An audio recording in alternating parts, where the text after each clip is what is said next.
you both for your service, and we look forward to working with you in the future. Thank you, Madam Chair. Thank you, Senator Rounds. Senator Schmidt. Thank you, Madam Chair. General Whiting, in speaking in support of DEI initiatives, General Brown said that, quote, "There's still a lot to do because this is a cultural shift. This isn't something you can get done in just a couple of years." Do you believe that General Brown should be relieved of his command because of those statements? Senator, no, I do not. Okay. General Milley, in speaking in support of DEI initiatives, said, quote, "It's diversity to improve the system, improve the military, improve our problem-solving capabilities, and improve our war-fighting readiness in order to protect and defend the Constitution. That's why it's so important, so fundamental, that we have this as one of our elements as we move forward to continue to develop the joint force," end quote. Do you believe General Milley should be relieved of his command? Senator, no, I do not. Do you believe that that's partisan political speech? Senator, no, I do not. Okay. Lieutenant Colonel Lomar said our DEI industry and trainings we're receiving in the military via the industry are rooted in critical race theory, which is rooted in Marxism.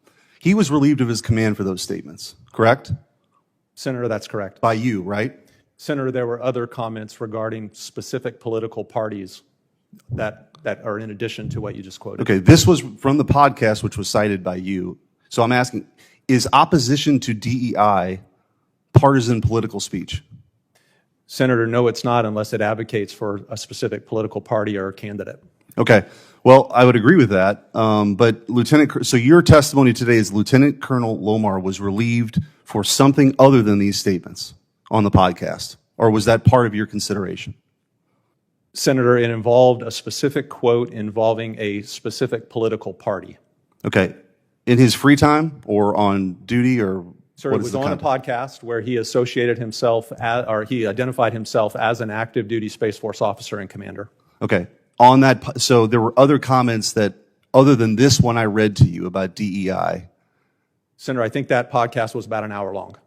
Okay, well, we'll follow up with some of our questions. I guess I want to ask you, do you support DEI initiatives in the military? Senator, I support a ready, lethal force that draws from the best talent all across America. Okay, that's not my question. I support that too, but that's not what DEI is. DEI is rooted in cultural Marxism, so I'm asking you, do you support DEI initiatives in the military?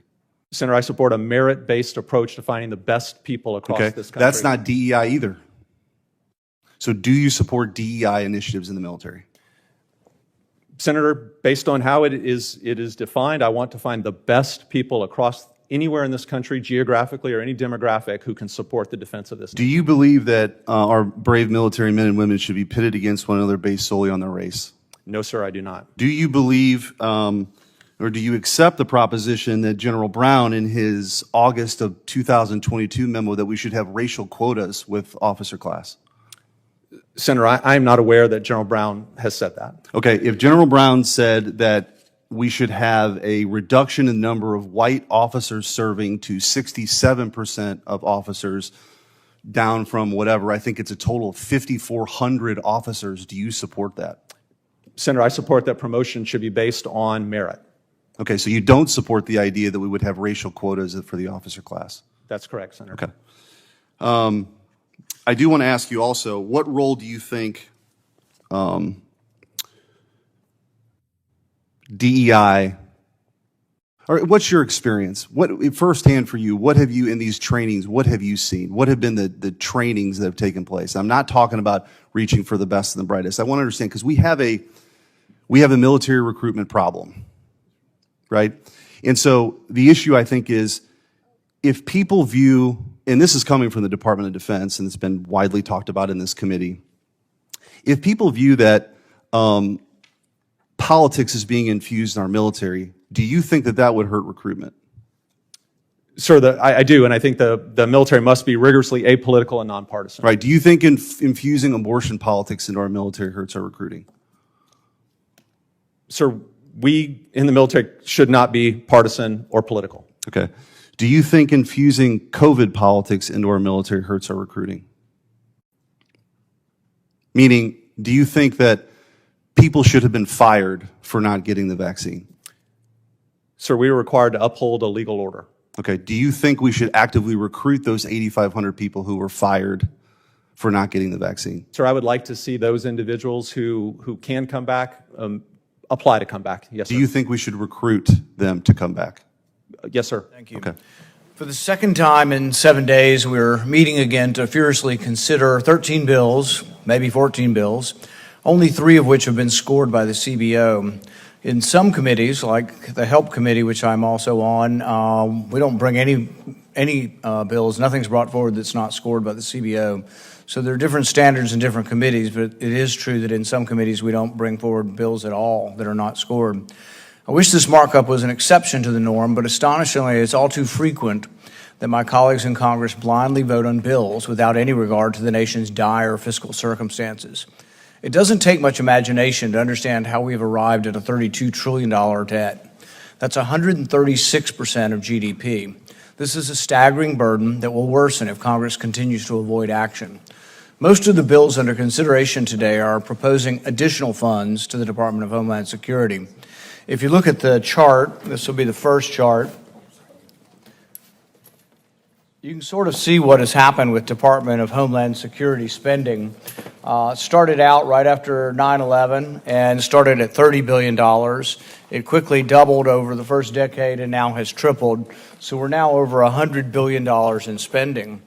We've really never had a meeting to discuss the $100 billion, to discuss whether we're spending too much in some places and too little in other places. We've never really had any hearings to discuss what's working and what's not working. DHS serves as an excellent case study of Congress's blatant disregard for fiscal responsibility. From a budget of $31 billion, we've now grown to over $100 billion. For perspective, this is more than twice as quick as our nation's economy grew the same period. It now takes the entire tax revenue of more than 37 states to fully fund the $103 billion of the Department of Homeland Security. This begs a question that this committee unfortunately does not seem keen on answering. Where is this money going? Some will argue that DHS's growth is justified given the crisis we now have at the border. What we do need, and do indeed have a crisis at the border, doesn't seem to be the focus of DHS. In the last 5 years, DHS's overall expenditures have grown 58%, despite the situation at the border progressively getting worse. The growth for border activities, that is, funds spent on Customs and Border Patrol, TSA, ICE, and Coast Guard, have grown around 24%. So the overall DHS is growing at 58%, and money allocated towards the border is growing at 24%. And you can see this, where the growth has been. Office of the Secretary and Executive Management, the bureaucrats, have grown by 81%. Management directives, 75%. Now we have countering weapons of mass destruction. Growing at 57%. You'd say, well, that sounds good. We should be countering weapons of mass destruction. But we had Secretary Mayorkas come in, and he testified that it wasn't a priority, and they really weren't involved with looking into the COVID leak. Well, I can think of no greater possible bioweapons threat than the release from a lab of a coronavirus that killed 15 million people worldwide. To have no investigation, to say we have a 57% increase in the Countering Weapons of Mass Destruction Office, but had no involvement, and they claim to really know nothing about the COVID leak and not to have entertained it or done any research, you got to wonder where the money's going. Cybersecurity and Infrastructure Security Agency, CISA, grew 51%. With the growth of CISA, we've also had the accusations of First Amendment problems. And we have the accusations that basically CISA has been involved with going to social media companies and discussing language that is protected by the Constitution and asking social media companies to take down language protected by the Constitution. A lot of the bills we have before us will expand CISA.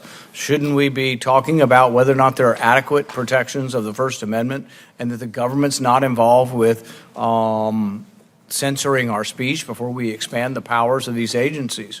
We say we want to fund the border. We say we want to give our border agents a raise, but instead of taking our border seriously, we're giving blank checks to the DHS. And this last year, DHS has spent $123 million on electric vehicles that DHS told GAO they can't even use. $1.3 million on cybersecurity diversity fellowship, whatever that is. 75-day psychological safety workshop to ensure individuals show up as their authentic selves. I think that most of Congress should have to sit through the 75-day conference to see if we are our authentic selves when we show up for work. $160 million on projects to advance environmental justice, whatever that is, at FEMA. I guess these are the roads that are somehow bigoted and biased. $4.3 million on grants to house illegal immigrants. $17 million in unused hotel rooms. So $4.3 million spent to house immigrants, and then $17 million wasted on hotel rooms that were never used to house immigrants.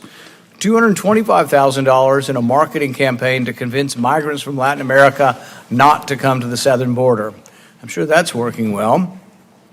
And these blatant examples of government waste aren't offensive enough. And by the way, we've had no hearings on any of this and no discussion of where we might save money. So if you want to expand money, we should tell the American people where we're going to save money so we don't always just add money. Everything we're doing today and everything we do in this committee is just to add more money.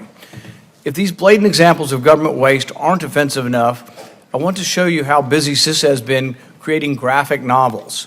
I know you didn't realize this, but the Department of Homeland Security is making graphic novels. You can also see the videos. They're quite entertaining. In fact, in one of them, they have people skeptical of the vaccine.